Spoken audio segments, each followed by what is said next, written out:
안녕하세요. KGSO 1단계 물리학 2차 뉴턴의 운동법칙 세 번째 시간으로 이번 시간에는 뉴턴의 운동법칙을 응용하는 것에 대해서 공부해 보도록 하겠습니다. 자, 우리는 앞에서 뉴턴의 운동법칙 세 가지를 모두 배웠는데요. 다들 잘 기억하시나요? 운동 제1법칙은 관성의 법칙, 2법칙은 힘과 가속도의 법칙, 3법칙은 작용 반작용의 법칙이었습니다. 이를 이용해서 우리가 이제 어떻게 응용하는지 살펴보도록 하겠습니다. 자, 뉴턴의 운동 제1법칙과 관련된 상황을 한번 해결해 볼까요? 그림과 같이 어떤 물체가 줄에 매달려서 원운동을 하고 있다고 합니다. 이렇게 원궤도를 돌고 있는데 만약에 이 지점에서 여기 보이는 것처럼 줄을 놓으면 물체는 어느 방향으로 운동하게 될까요? 네, 관성에 의해서 물체는 이 순간에 원이 이 방향으로 돌고 있었다라고 하면 여기 도달하는 순간 이 아이는 이 원의 접선 방향으로 날아가고 있었을 겁니다. 근데 이 순간에 놓으면 이때 이 순간의 속도와 방향으로 얘는 계속 운동을 하게 됩니다. 등속 직선 운동을 하게 되는 거죠. 그래서 얘는 이 순간에 놓게 되면 이 지점에서 이 지점의 접선 방향으로 쭉 직선 운동으로 날아가게 됩니다. 물론 날아가다가 중력이 있으니까 중력에 의해서 이렇게 아래로 떨어지게 되겠죠.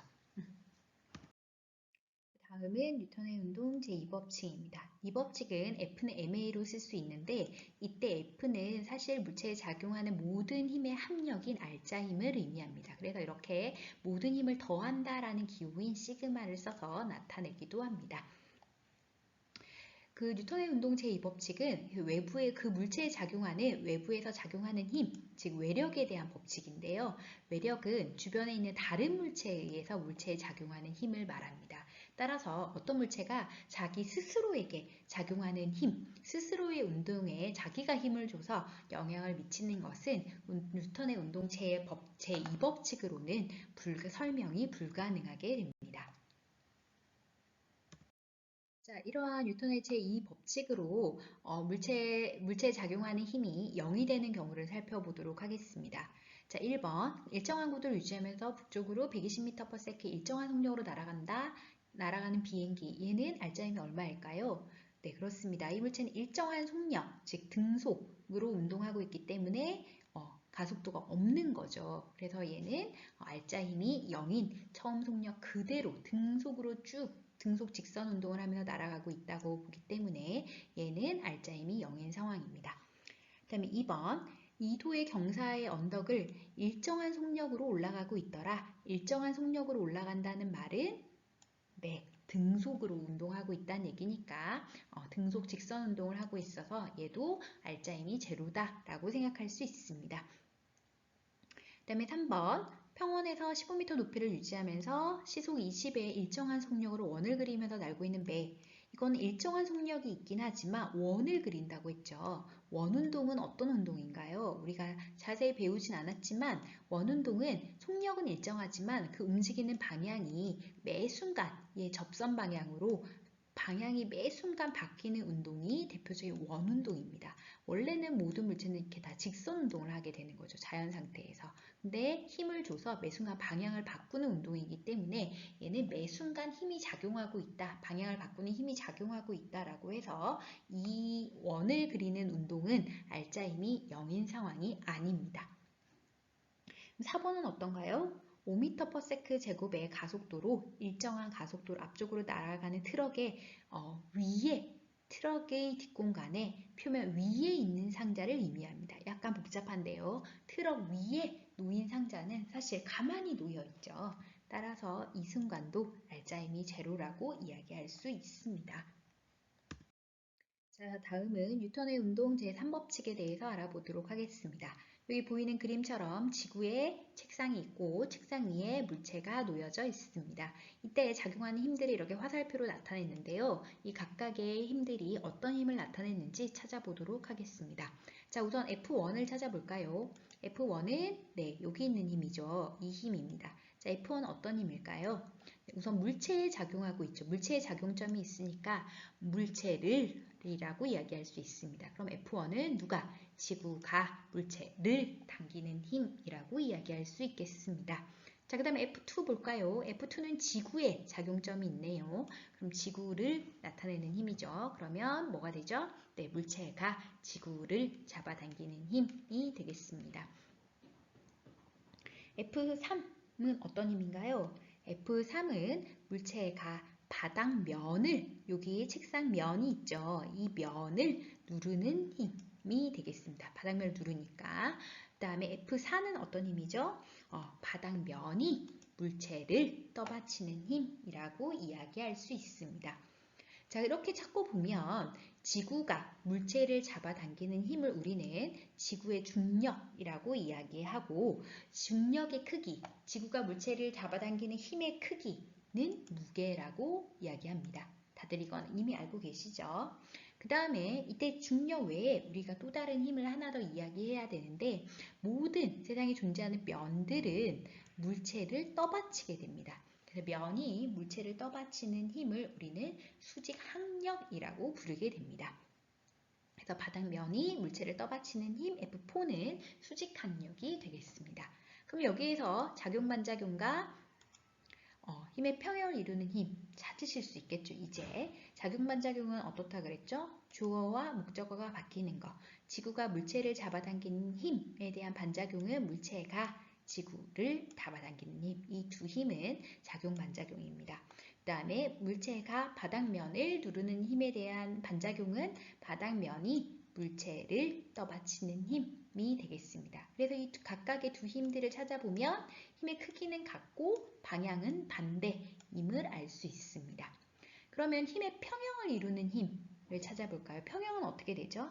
평형은 하나의 물체에 작용해야 됩니다. 하나의 물체에 작용하는 두 개의 힘인데, 하나의 물체에 작용하니까 우리가 이렇게 말로 풀었을 때는 목적어가 같아야 합니다. 그래서 목적어가 같은 두 힘이 뭐가 있죠? 네, F1과 F4가 있습니다. 즉, 이건 무슨 말인가요? 지구가 물체를 잡아당기는 힘과 바닥면이 물체를 떠받치는 힘, 두 힘은 평형인지 살펴보도록 하겠습니다. F1과 F4가 전부 다 이 물체에 작용하는데, 지금 현재 물체는 어떤 상태에 놓여 있죠? 운동하고 있나요? 네, 이 물체는 움직이지 않고 정지해 있습니다. 정지해 있다라는 말은 물체에 작용하는 알짜 힘이 0이다 라는 거고, 알짜 힘이 0이라는 건 힘의 평형 상태에 놓여 있다 라고 이야기할 수 있습니다. 그래서 F1과 F4 두 힘은 힘의 평형 상태에 놓여 있고 크기가 같고 방향은 반대인 힘이라는 걸 알 수 있습니다. 그래서 F1과 F4가 크기가 같기 때문에 결과적으로 F1, F2, F3, F4 이 네 가지 힘은 모두 다 크기가 똑같은 힘이 됩니다. 그래서 우리가 앞에서 얘기했던 것처럼 여기에서 몇 가지 새로운 힘을 우리가 익혀야 될 것 같습니다. 여기 지금 책상 면에 사과가 올려져 있는데요. 앞에서 얘기한 것처럼 모든 면은 물체를 떠받치는 힘이 존재합니다. 그래야지 그 면이 부서지지 않고 아래로 내려가지 않고 물체가 항상 그 면 위에 놓여 있을 수 있는 거죠. 그래서 이렇게 어떤 면이 사과를 떠받치는 힘, 책상이 사과를 떠받치는 힘, 책상이 아니더라도 어떤 수평면이 어떤 물체를 떠받치는 힘을 우리가 총칭해서 수직항력이라고 힘의 이름을 붙여줍니다.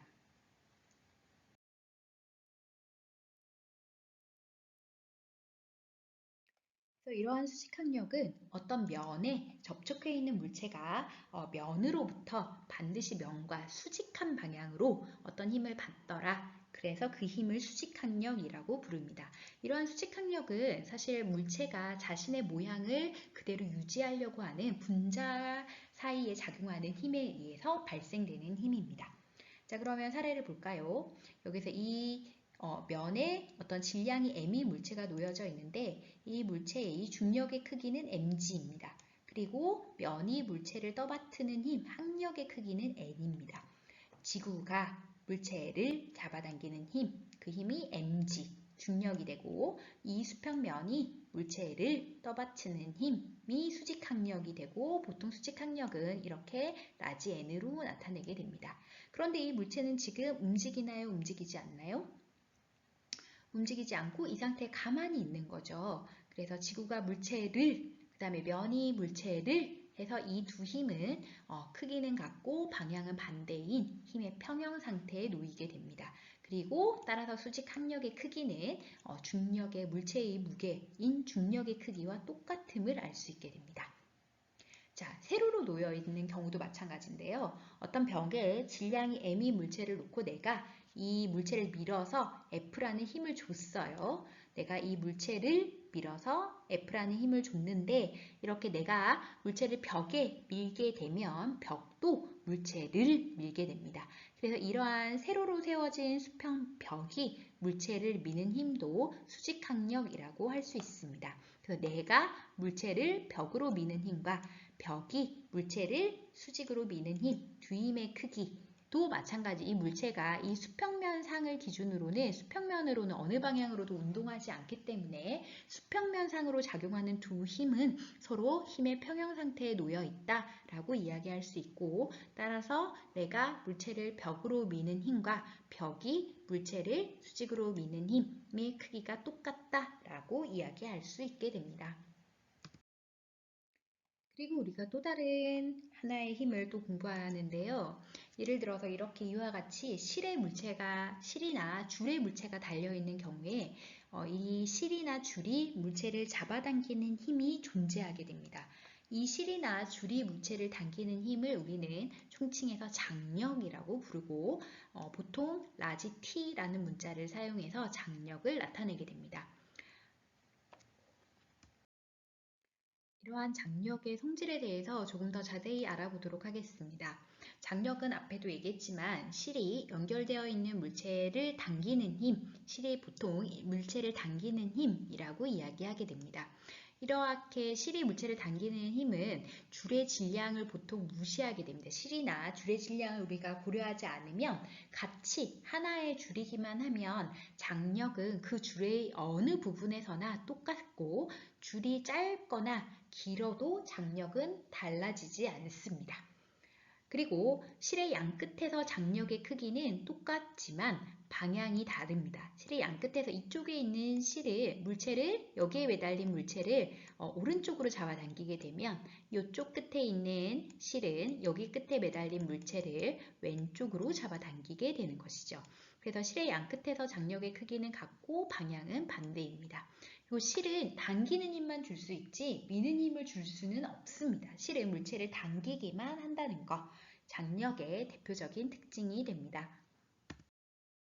자, 그러면 하나의 물체에 여러 개의 힘이 작용하는 경우에 물체에 작용하는 여러 가지 힘들을 표시하는 방법을 알아보도록 하겠습니다. 물체에 작용하는 여러 힘들을 표시하는 방법, 우리는 자유물체 도형을 그린다라고 이야기하는데요. 이때는 물체를 우리가 점으로, 하나의 질점으로 표현해서 간단하게 작용하는 힘만 눈에 띄게 그림을 그리는 형태라고 보면 되겠습니다.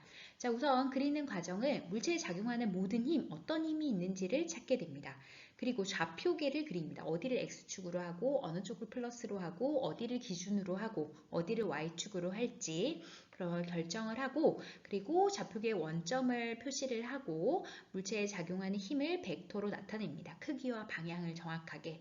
그리고 알짜 힘을 나타내면 되겠습니다. 그러면 이와 같이 해서 연습을 하나 해볼까요? 밧줄에 매달린 엘리베이터가 1층에서 위로 가속이 된다고 하네요. 위로 가속이 되어서 위로 움직인답니다. 이렇게 위로 움직이는 엘리베이터의 자유물체도를 그리라고 했습니다. 자, 그러면 어떻게 그리는지 살펴볼까요? 실제 엘리베이터의 밧줄이 매달린 엘리베이터가 위로 가속이 된다라고 했으니까 이와 같이 그 전체적인 상황을 생각할 수 있고, 제일 처음에 할 일은 여기에 작용하는 모든 힘을 찾는 겁니다. 그러면 밧줄에 매달렸으니까 줄이 엘리베이터를 잡아당기는 힘, 장력이 존재하고, 그 다음에 당연히 지구가 있으니까 지구가 물체를 당기는 힘, 중력이 작용합니다. 이렇게 물체에 작용하는 모든 힘을 찾은 후에 좌표를 나타냅니다. 좌표계를 그리는데 어디를 플러스로 할지를 나타낸다고 생각을 하면 되겠습니다. 그래서 예를 들면 여기에서는 오른쪽을 플러스, 위쪽을 플러스, 아래쪽을 마이너스로 잡는 좌표계를 그렸습니다.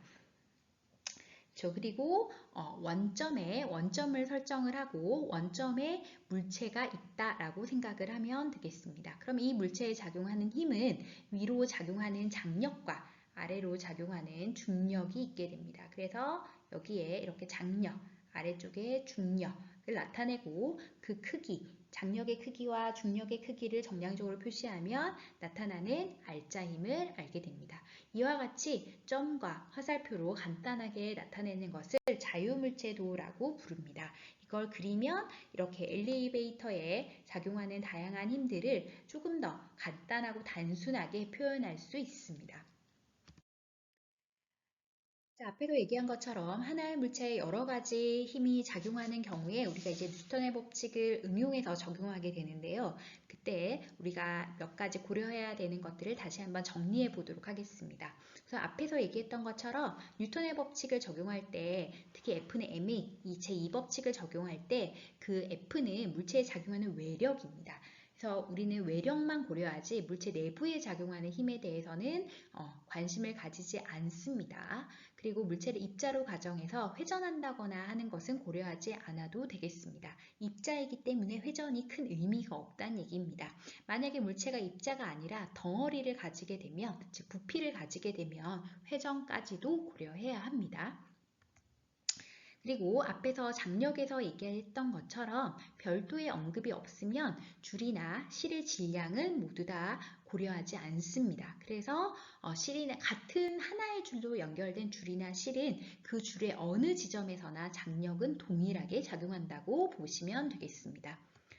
그리고 이제 사람이 상자를 이렇게 끊는 것을 우리가 자유물체도로 이와 같이 나타낼 수 있는데요. 이렇게 자유물체도를 그릴 때는 내가 관심 있는 물체, 내가 앞으로 얘가 어떻게 운동을 할지 관심 있는 물체에 대해서만 그리면 됩니다. 그래서 지금 여기서는 얘는 지금 이 상황에서는 이 상자의 운동에 관심이 있습니다. 이 상자가 어떻게 운동할지가 관심이 있기 때문에 줄이 손에 주는 힘이라든지 짐상자가 지구에 주는 힘, 짐상자가 마루에 주는 힘과 같은 힘들은 고려하지 않고 그래서 자유물체도에 그리지 않아도 됩니다.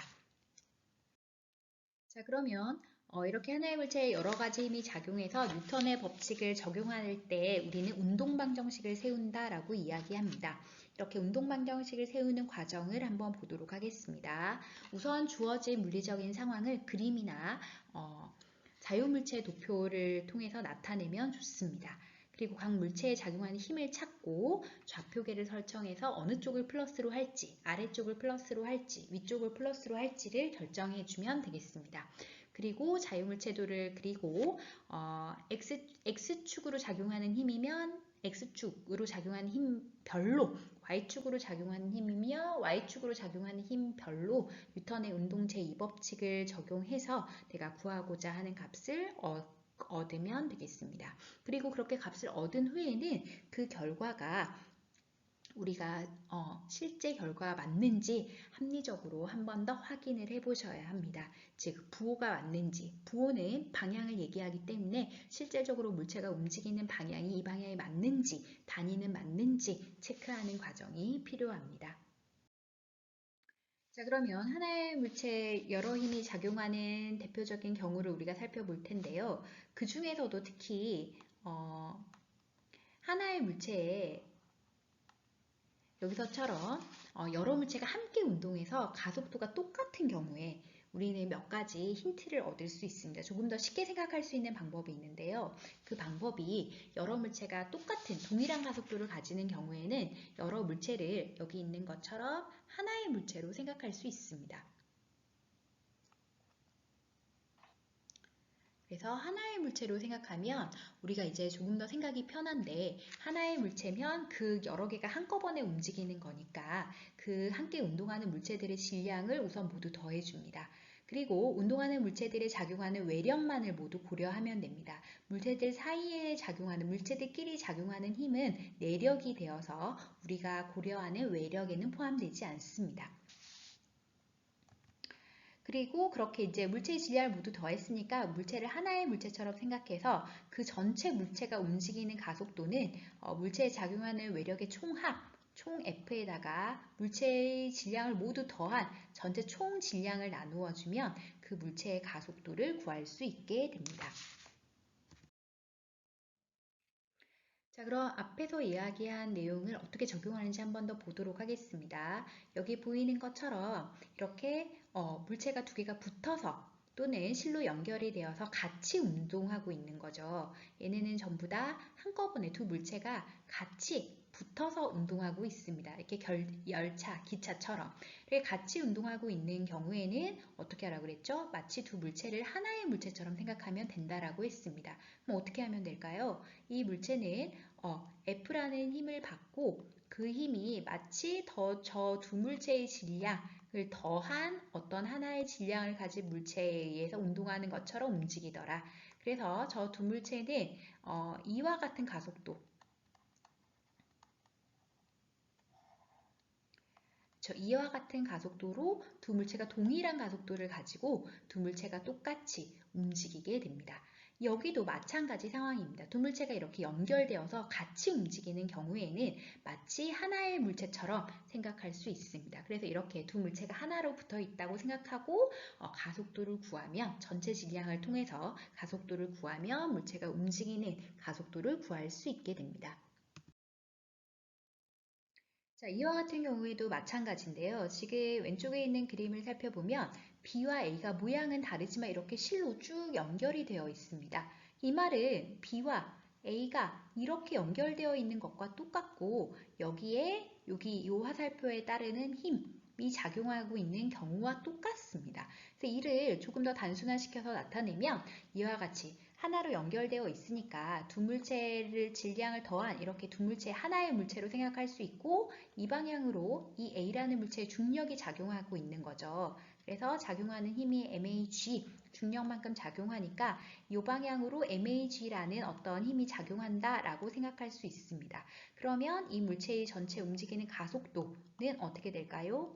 네, MA 플러스 MB분의 네, MAG가 되겠죠. 이해되시나요? 자, 그럼 이 두 번째 상황 볼까요? 이 두 번째 상황도 도르래에 연결되어 있는 상황인데 사실 도르래를 우리가 공부하진 않았어요. 하지만 이렇게 보면 두 물체가 실로 연결되어 있습니다. 두 물체가 연결되어 있다는 말은 그냥 쭉 펼치면 이와 같다는 얘기입니다. A와 B가 이와 같고 여기에 작용하는 힘, 왼쪽에 작용하는 힘은 이 A의 중력 만큼 작용하고 B에 작용하는 힘은 B의 중력만큼 작용합니다. 이걸 수평으로 나타내면 여기에 B에 작용하는 중력만큼이 작용하는 거고 여기에 A에 작용하는 중력만큼이 작용한다고 볼 수 있습니다. 이해되시나요? 그러면 이 물체는 연결이 되어 있으니까 마치 두 질량을 합한 하나의 물체로 고려할 수 있고 이 물체에 이쪽으로는 MBG, 이쪽으로는 MAG만큼의 힘이 작용하는 경우라고 생각할 수 있겠죠. 그러면 이 물체에 작용하는 물체의 가속도는 어떻게 구할 수 있을까요? 물체에 작용하는 전체 질량은 두 개를 더하면 되고 물체에 작용하는 알짜 힘은 두 힘을 빼주면 됩니다. 그러면 어디가 큰지 잘 모르니까 내가 이쪽이 크다, 이쪽을 플러스다 라고 잡고 해보면 여기에는 위에는 알짜 힘을 쓰면 되니까 MBG에서 MAG로 쓰면 되겠습니다. 근데 만약에 이제 숫자를 구하는데 넣어서 구했는데 이 A 값이 플러스가 뭐시기가 나오면 이 물체는 처음에 내가 정했던 MBG를 플러스로 잡았으니까 아래쪽으로 움직이는구나. 전체가 그래서 이렇게 움직이는구나 라고 생각하면 되고 나는 B를 플러스로 자꾸 풀었는데 이렇게 풀었더니 A가 마이너스 3 예를 들면 이렇게 나오더라 라고 하면 얘는 나는 이쪽을 플러스 자꾸 풀었지만 A가 마이너스니까 반대 방향 즉 그러면 어느 방향인 거죠? 네, 이 전체가 A가 아래로 내려오는 이 방향으로 움직이는구나 실제는 그래서 A는 아래로 내려오고 B는 위로 올라가는 방향으로 운동을 하는구나 라고 여러분이 해석을 하면 됩니다. 그래서 이 플러스 마이너스의 부호를 잡기 위해서 처음에 내가 어느 방향을 플러스로 할지를 좌표계를 통해서 약속을 하고 가야 된다는 거죠. 우리는 이 식대로 보면 우리는 처음에 아랫방향을 저 B쪽의 아랫방향을 플러스로 잡고 갔다라고 할 수 있습니다. 이해되시나요? 그러면 우리가 앞에서 한 것처럼 이와 같은 예제도 풀 수 있으시겠죠? 여기에서 두 물체가 붙어서 이렇게 힘을 받아서 운동하고 있어요. 그러면 우리가 뉴턴의 제2법칙, F는 ma에 의해서 붙어서 같이 움직이니까 두 물체를 하나의 물체, 이와 같은 하나의 물체로 생각할 수 있고 이 물체의 전체 움직이는 가속도도 구할 수 있습니다. 두 물체는 모두 똑같은 가속도로 움직이게 되고 질량은 두 질량을 더한 거, ma 더하기 mb 분의 F로 이 두 물체는 둘 다 이와 같은 가속도로 계속 움직이게 되는 거죠. 여기서도 마찬가지입니다. A와 B가 이렇게 연결되어 있기 때문에 여기서 움직이는 가속도는 뉴턴의 제2법칙 F는 ma에 의해서 구할 수 있습니다. 그런데 이렇게도 구할 수 있고 또 이제 다른 방법도 있습니다. 네, 그 다른 방법에 대해서 우리가 이제 알아보도록 합시다. 다른 방법은 이 물체 하나하나에 대해서 우리가 이제 운동 방정식을 세우는 겁니다. 예를 들면 A의 입장에서 우선 살펴보면 A의 입장에서는 A에 작용하는 힘은 실이 A를 잡아당기는 힘, 요 힘밖에 없습니다. 되나요? 그 다음에 B의 입장에서는 외부에서 B를 잡아당기는 힘, F가 있고 실이 B를 잡아당기는 힘이 존재합니다. 근데 이 실은 A와 B가 똑같으니까 그 장력의 성질에 의해서 똑같은 T가 됩니다. 되시나요? 자, 그러면 우리가 여기에 대해서 각각의 물체에 대해서 운동방정식을 세울 수 있는데요. 우선 A에 작용하는 운동방정식은 A에 작용하는 알짜 힘은 MA, A의 가속도, MA는 작용하는 알짜 힘이 T밖에 없습니다. 이때 A와 B는 가속도가 똑같으니까 AB를 특별히 구분하진 않겠습니다. 자, 그 다음에 B에 작용하는 알짜 힘은 MB의 A. 그때 작용하는 힘 중에서 나는 오른쪽 방향을 플러스로 하겠다라고 좌표를 잡으면 오른쪽으로 작용하는 힘 F는 플러스, 그 다음에 이때 작용하는 장력은 반대로 작용하죠. 작용은 마이너스 T로 얘기할 수 있습니다. 이 두 식을 우리가 연립하면 T가 없어지게 됩니다. 그러면 두 식을 연립하면 어떤 결과가 나오나요? 네, 이 결과와 똑같은 결과, 즉 그 두 물체를 하나로 봤을 때랑 똑같은 결과를 얻을 수 있습니다. 그래서 이렇게 해결해도 되고 물체 각각에 대해서 운동방정식을 세워서 해결해도 됩니다. 이와 같이 알짜 힘을 찾아서 물체에 작용하는 알짜 힘은 뭐다? 라고 세우는 이 식을 우리는 운동방정식이라고 부르는 겁니다. 자, 그럼 여기서도 우리가 앞에서는 두 물체를 하나의 물체처럼 생각해서 하는 거는 해봤기 때문에 각각에 대해서 운동방정식 세우는 걸로 연습해 보도록 하겠습니다. 자, 우선 제일 먼저 물체에 작용하는 힘을 찾아야 되는데요. 이때 이 물체에 작용하는 힘 B부터 찾아보면 B에 작용하는 힘은 이 줄이 B를 잡아당기는 힘, 장력이 있습니다. 그 다음 A에 작용하는 힘은 실이 A를 잡아당기는 힘, 위로 잡아당기겠죠? 장력이 있고 지구가 A를 잡아당기는 힘, 중력이 존재하게 됩니다. 되시나요? 그 다음에 내가 이제 좌표를 잡도록 하겠습니다. 나는 오른쪽을 플러스로 하고 그 다음에 아래쪽을 플러스로 잡겠습니다. 자, 그러면 운동방정식을 세워보면 우선 B 물체에 대해서 운동방정식을 세우면 B에 작용하는 알짜 힘, MB의 A는 B에 작용한 알짜 힘은 뭐밖에 없냐면 T밖에 없습니다. 장력. 오른쪽으로 작용하니까 내가 잡은 부호로 플러스가 되는 거죠. 그 다음에 A에 작용하는 알짜 힘을 찾아보면 A에 작용하는 알짜 힘은 MAA가 되는데 이때는 중력과 장력 두 가지가 있죠. 그런데 나는 아래로 내려오는 방향을 플러스로 잡았으니까 아래 중력에다가 장력은 빼는 걸로 표현할 수 있습니다. 되시나요? 이 두 식을 내가 더할 수 있죠. 더하면 장력이 사라집니다. 그러면 더해서 두 식의 가속도를 구해보면 그 물체 MA 플러스 MB 분의 MAG라는 물체의 가속도가 나오게 되고 이 두 물체는 이와 같은 가속도로 똑같은 가속도로 움직일 거다라고 되고 아까 얘기한 대로 여기에 숫자가 있어서 대입을 했더니 A가 플러스 얼마가 나왔으면 실제로 이 물체가 이렇게 아래쪽으로 움직이는구나 라고 이해할 수 있고 만약에 A가 마이너스가 나왔으면 나는 이렇게 아래쪽으로 움직인다고 가정하고 아래쪽을 플러스로 잡고 갔지만 실제로는 얘가 이렇게 위로 이렇게 움직이는구나 라고 해석할 수 있게 됩니다. 이해되시나요? 자, 그럼 두 번째 보도록 하겠습니다. 두 번째도 앞에서 했던 건데 똑같이 각각의 물체에 대해서 운동 방정식을 세워볼게요.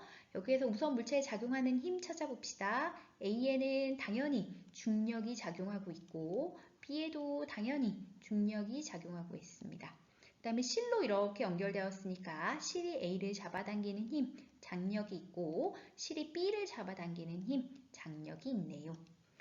되시죠? 그 다음에 이제 좌표를 설정하는데 그냥 제 느낌에 오른쪽이 더 크니까 난 오른쪽으로 떨어질 것 같아. 그래서 오른쪽에서 이렇게 얘가 이렇게 돌아서 이렇게 아래로 내려오는 이 방향을 플러스로 잡겠습니다. 그러면 여기서는 아래로 내려오는 방향이지만 A에서는 위로 올라가는 방향이 플러스가 되는 거죠. 그래서 내가 이제 운동방정식을 세워보면 A에 대해서 운동방정식을 세우면 A의 알짜 힘은 A에 작용하는 힘은 A에서는 위로 올라가는 게 플러스니까 장력 T에다가 중력을 뺀 거가 작용하는 알짜 힘이 됩니다. 반면에 B에 작용하는 알짜 힘을 찾아보면 B에